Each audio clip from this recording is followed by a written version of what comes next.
this tutorial, you will learn where to find the save files and config files in Homeworld 3. First, open a folder. Open the C drive.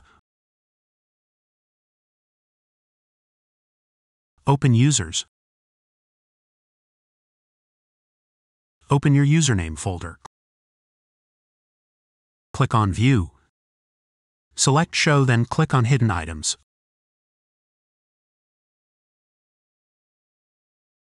Open the App Data folder. Open the Local folder. Open the Homeworld 3 folder. Open the Saved folder. Open Save Games folder. In here you will find your save files. To locate your config files, go back to the Saved folder.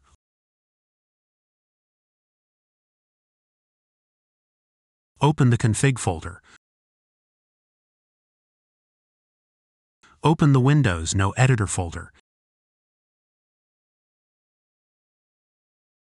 In Game User Settings you will find the config file.